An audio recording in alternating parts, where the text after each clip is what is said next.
Hi, Stephen. How are you, Lindsay? I'm well. So hi, everyone. Thank you so much for joining. We were waiting patiently also in the wings, but excited to get started today. To kick off today's session as we talk about the future of media, and it pertains specifically to Stephen's business across, CVS Aetna Health. I'd love for you, Stephen, just to give a quick intro of yourself, your current role within your marketing organization, and then we'll jump right in. Sure. So I am at CVS Health, which owns CVS, Caremark, and Aetna. I'm on the Aetna side of the business. I've got kind of a long history of data and analytic marketing, spending some time at different firms that were very, very heavy and on the data side. I'm excited to come and talk about how we're thinking about sort of where the future is going on the media piece. Hopefully have a good discussion about that. Great. How would you, if you want to share just with the group, describe your overall media mix today? Specifically what channels does your organization lean into? And I think, when we talked in our prep session, I'd love for you to share your thoughts, thinking about, future allocations, specifically around shifting trends from traditional linear television into streaming TV and the changes in consumption patterns there. Yeah, so we're heavily an acquisition shop. Generally speaking, when you look at budgets, you want to fill out your acquisition piece before you start getting into your brand spend. So we go heavier on the acquisition side, and we compete against folks who are also spending a lot of brand dollars. That puts us in a position of we need to spend our acquisition dollars more intelligently than our competitors. So we are very heavy on the analytics side, very heavy evaluating data, and trying to figure out strong ways for us to get better performance. We generally are a last touch shop and are dabbling with multi-touch, and it seems to be a similar theme for a lot of places that you go to, larger organizations, in that the multi-touch is generally it's heavily skeptical among a lot of the other senior leaders. So getting having the ability for folks to buy into it across the board can be difficult, and we swing the pendulum back and forth between how much we do. The good news for us is on the acquisition front, it doesn't mean a huge change. It's a handful of kind of flyers and old school tactics that get cut when we switch to the media, an MTA model, and not a lot of dollars. Streaming, which I think is streaming's a fascinating topic for us. It seems like with the birth of TV, lots of dollars went into TV and then have been slowly going over to digital with the expansion of digital over the last 25 years. And as we've added privacy constraints and things like that, and as TV has gone more towards streaming where people have to log in many cases, all of a sudden we're starting to see the dam open up and people understand that a little bit more, and some shift potentially going back to the streaming side. For us, when you do acquisition marketing in TV, particularly for things like Medicare, which we do a lot on, we do a lot of DRTV, and the format that you use for a DRTV spot doesn't necessarily line up always with the premium content that you do on the subscription service. If we were doing more brand work, I think we would be more heavily in there. But you don't want to get into like a Game of Thrones or something and have a Joe Namath buy Medicare now kind of a spot. That doesn't always line up. But we are trying to figure out as we look at brand and we look at the data that we can get from companies like yours, Lindsay. Mm-hmm. How do we want to approach that? Maybe even being sort of a hybrid brand and acquisition message. Great. Thank you for sharing. You mentioned, previously and sort of touched at a high level with regards to, data execution and being an acquisition marketer, what's sort of your approach to, data activation, whether it be first or third party data, and how do you think, forward in sort of the, the onset of whatever the cookieless world looks like, or even, the ability to continue to be addressable? What's your strategy with overall data activation as you think about the remainder of 2022 and moving into next year? So, I think it was, we were in the process of switching our DMP. I think I'll take it in kind of two steps in terms of your question. So for the rest of this year and next year, we've been working towards something under the assumption that a lot of the cookies would start ending, our usage would start ending sort of mid next year. Of course, there's another pushback from Google, which I think most people are happy with. But for that short-term period, what we were doing is trying to open back up the data and do evaluations on what are the specific variables within our models that we should be targeting. I think that the digital world in the last 20 years has actually took a lot of the thinking out of most marketers' hands, and it's put it in the hands of the folks that were actually building those digital audiences. So a lot of data analysis folks would build the audience, and the marketer is just doing A/B testing between the audiences. Well, now all of a sudden, without those, the strength of those audiences available, we've got to go back to old school and looking at, more insights on our customers in terms of where we're going to want to buy and purchase inventory. Well, one of the ways that we've done that is to dig into our direct mail models. So, like big companies, we're a big direct mail shop. Most direct mail models will have a propensity model that overlays it. So you break it into deciles, and you're most likely to buy is in the first decile and so forth. And we went in to take a look at what does decile 1, decile 2, decile 3, what are the variables that are driving that propensity? One of the ones that always comes to mind, and it's a top variable for most propensity models in a lot of industries, is moving. Did you move? Well, that in some of the models, that actually drives a significant amount of the propensity. So if that's the case, and you can understand it in health insurance, if you move, your financial life has changed dramatically. Maybe you have more income because you downsized, maybe you have less because you bought a bigger house. And you're looking at lots of different things in your life. Well, instead of buying that as an audience because you could find the cookies, what are the sites that you can identify where people are, pre-movers or post-movers, so that you can actually find something that's relevant. So that would be one example. We also saw lots of differences in terms of income and internet usage. And in fact, one of the variables that we bought is or that we saw that popped was early adopters.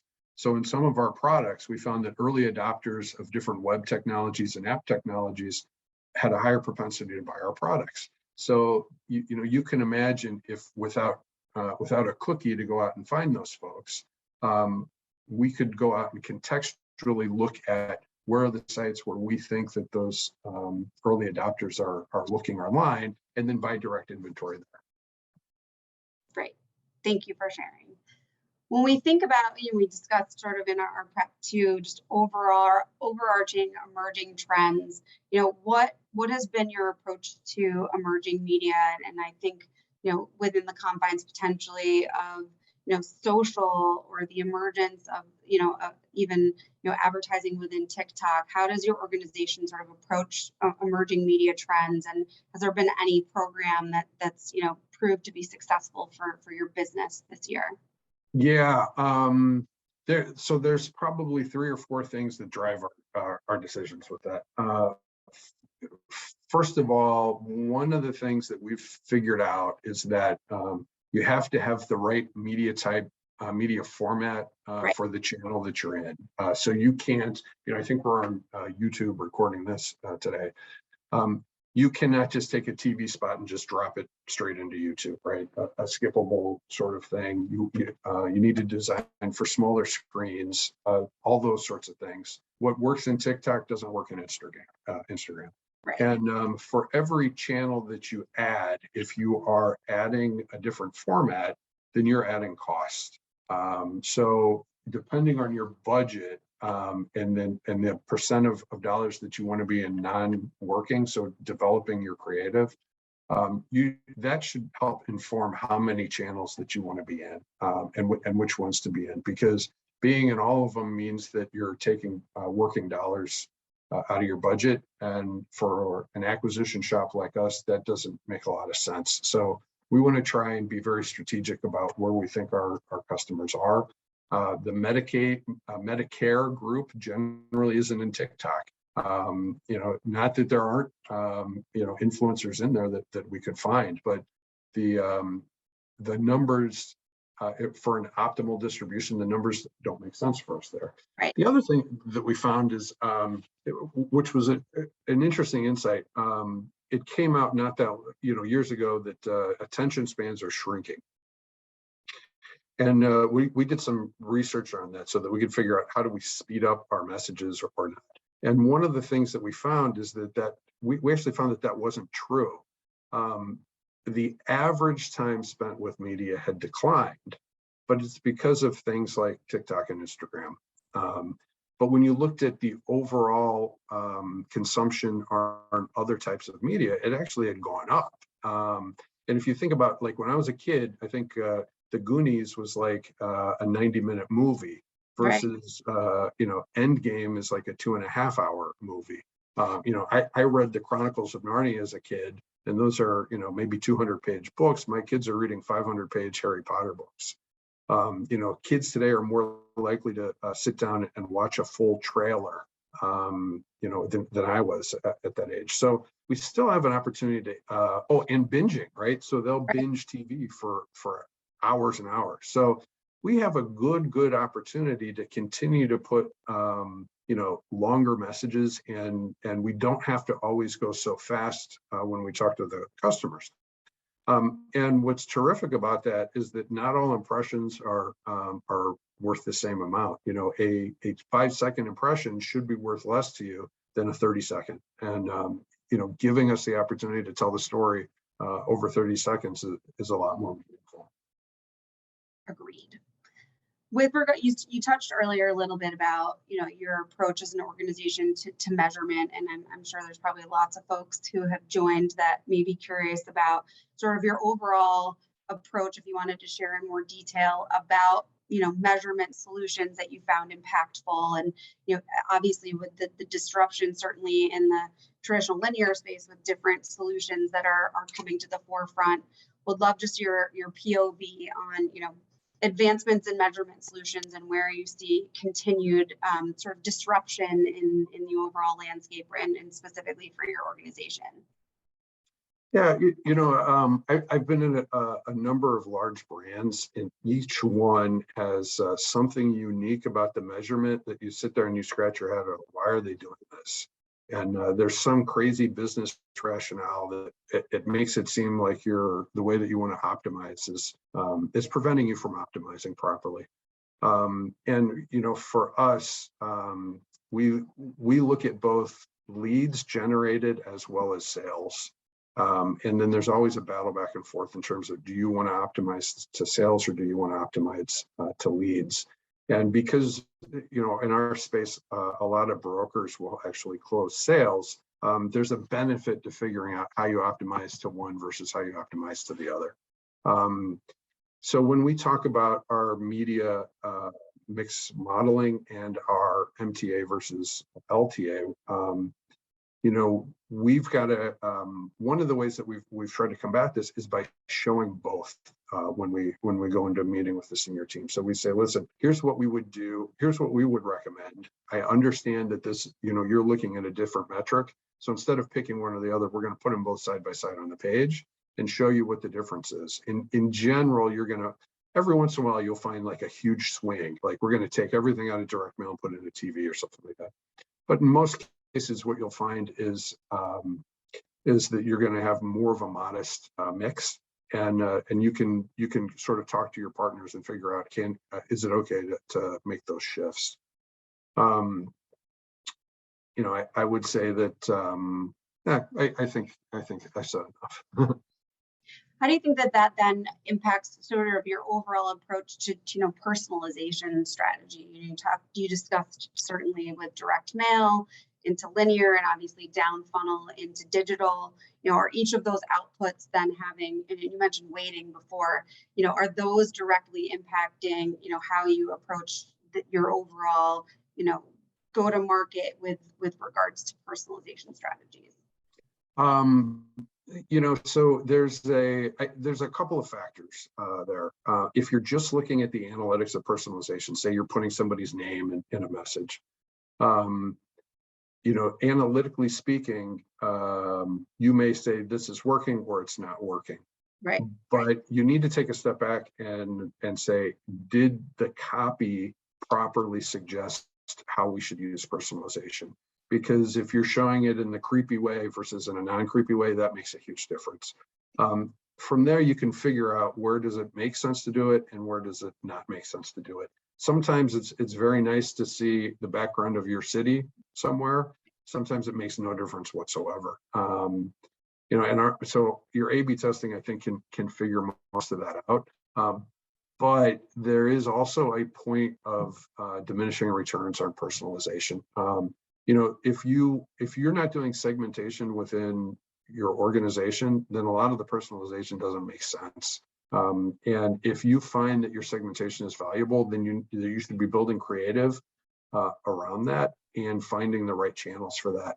And one of the things that where there's a big disconnect in most of the companies I've been in, and a little bit here, the segmentation doesn't always make its way into your media mix buying.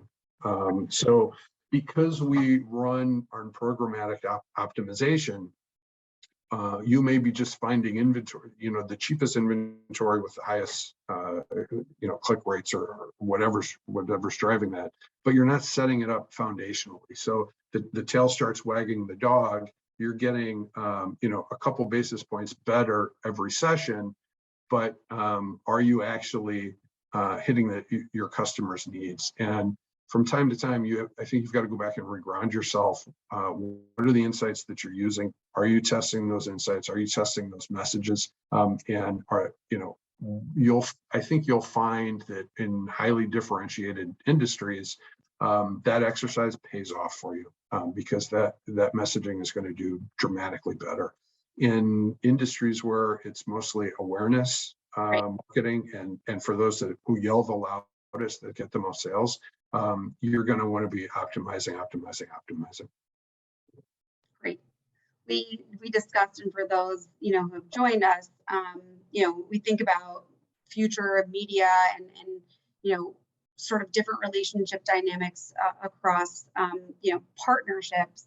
I'd love for you to share with the group your POV. I feel like everyone always wants to weigh in potentially on the great debate of what is your approach to your agency relationships, and has there been an opportunity or an interest to in-house certain pieces of your overall media activation, and sort of where do you lie within in-house versus agency support as you look to the future and how you run your business? We've insourced digital media at different places I've been, and I don't like it. It may work for others, but what I've found is that from time to time, your agency might make a mistake, but generally, because it's not your core competency, you'll make a couple of mistakes a year that will sort of be worse than the savings that you actually made, right? You'll load an audience incorrectly, or you'll have some kind of a constraint or criteria in the way that you've actually assigned the campaign, that for 3 months you'll be like, how come we're not getting any hits? Oh, we added the audience and then subtracted them. We'll go back and fix it. And a couple of things like that a year is actually can be worse than the savings that you get. So generally speaking, we prefer to work with outside agencies in terms of the media buying that we get. Great. With regards to innovation, any insights or partners that you can share that you're looking to sort of activate with as you look into, like it's not even the back half anymore, as we're rounding out the end of this year and into 2023? Yeah, I mean, you guys, I think, are terrific. Have a cool offering. So I would, if anybody on the call today, I would encourage you to take a look and see what the offering looks like.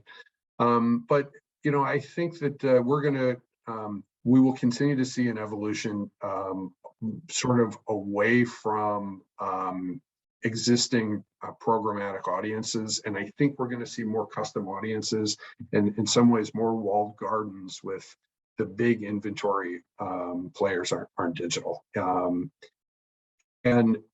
what we don't know is how much are those audiences going to cost. So I think that's going to be something that we've got to all figure out. I think in terms of one of the other big innovations I think we'll see is the growth of a hybrid marketer, someone who's doing data analytics and creative at the same time. We don't see a lot of that today, and we generally bifurcate it more and more between data scientists. But the training for a data scientist is really, really huge, and for the amount that they actually use in terms of marketing, it's just a subsegment of the training. So I think that there's good ways for us to start learning some basic data science and teaching it to our marketers so that they can also sort of analytically determine what are the best things, best routes to go. And it's much easier to teach a creative person analytic skills than it is the other way around. So I think the effort and for us to recruit creative folks is going to continue. I don't think that they're going to fall off, but I think just industry wide, we're going to have to spend more time and focus on training. Great, appreciate that. I think we're getting close to time, so I have a couple more, just one more question, then I can open it up to the group for Q&A. We discussed in our prep for those of you who have keeping up with sort of news on Stephen's business front. If you've read in the trade, certainly Aetna CVS Health has entered the Affordable Care Act. So I'd love for you to share with the group, how you think that this, this announcement and this partnership will look to, impact your future media strategies. How will you look to support even just awareness and messaging for this, in market as you look into moving into next year? Yeah, most people know that as Obamacare, and that is a very interesting problem for media. And the solution is agility there. And why it's interesting is that if you've ever bought through those exchanges, the government rank orders the products generally by price. So if you've got the best price, you pop to the top, and you don't know what anybody's price is going to be until a couple weeks before the season opens. So just like in search, most people will never go beyond page 1 on their search. A lot of people aren't going beyond page 1 or 2 within the exchanges. What that means is that new players sometimes will underprice and have problems, and next year fix it, but in that first year they'll have different problems. You'll have competitors with varying strategies where it will be, they may have one core product, but then they do 12 iterations of that product where it's slightly different so that they can try and get their name in the list on the first page. It impacts your funnel when that happens. So if your funnel's not working well in a particular state, you've got to, as quickly as you can, switch and optimize. And we've started, classifying. We would go in with how competitive do we think we're going to be, and establish a strategy on that. And then when everything goes haywire, you've got to move quickly. So we would do sort of groupings of competitiveness so that we could shift based on that. We'd have to see what our, it's a lot easier to move the digital than it is any kind of out of home. So if you put in out of home in there, if you're in a market and someone else has come and stole your competitiveness on price, your billboards are going to sit there for the entire time, right? Right. So those are, we really learned how to move quickly to try and optimize on that. And that was looking back on it, it was fun, but at the time it was pretty stressful. Sure. Well, thank you so much for sharing all of that. I will open it up to see, even in the chat, if there are any questions that anyone has for Steve. Feel free to shoot them in right now. We'll open it up for the last couple minutes here. Lindsay, did you want to take a minute or two to talk about your business? Sure, I'd love to. So, Steve and I talked as it pertains certainly to his business and how Cadent can, look to partner with him in the future. For those of you who are less familiar with Cadent, we are an advanced TV technology company.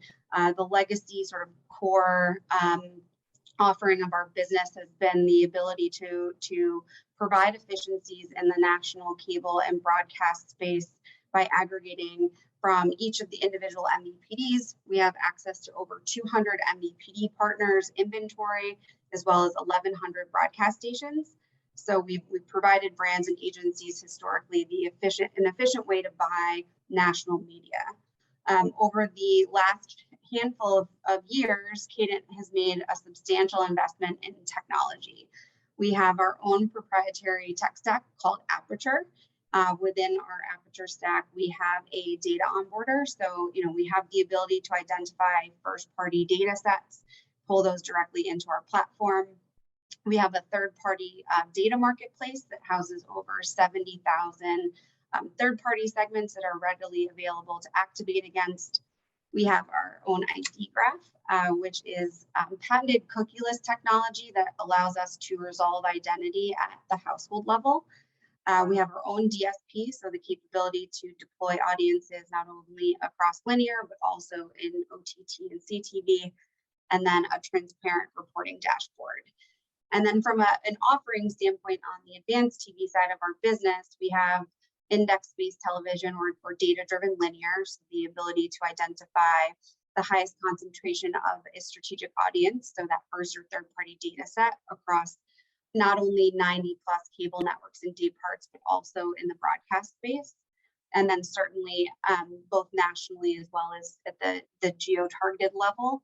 And then, programmatic and standalone DSP capabilities that, really are foundationally measured by a business KPI. So in the traditional landscape, moving beyond delivering a GRP or an impression, did we drive site volume and how do we measure web attribution? Can we validate lift in foot traffic or brand health? More specifically, closed loop sales lift. Those are the type of measurement solutions that we look to include as part of an overall campaign when we work directly with Cadent, and all while providing consistently efficiencies across the board. So certainly looking at the future state of television, how do you deploy an audience? How do you ensure that audience is served as sort of deterministically as possible in linear and OTT? And then validating, did this drive impact to my business? That's really where we at Cadent are focused on and excited to continue to partner, with brands such as Steven and across the marketplaces we personally look into 2023. Thank you for that opportunity. We'll see in a few more minutes. Are there any questions from the group at all? See, there was one note in the chat. So it doesn't look like there are any questions. So with that, Steven, thank you so much for your time today. Appreciate everything that you shared with us today. And if there are any follow-ups, certainly don't hesitate to reach out to either of us directly. Great, good seeing you. And thank you, everyone. And Steven, we took a little vote internally, and we all love the headshot. I think it's very Richard Branson. You look fantastic in it, and you should keep it. Yeah, it's off the web except for you guys, so I gotta get it off. Well, if you send us a new one, we'll switch it out. But All right. we all love it. So thank you both so much for joining us. Yeah.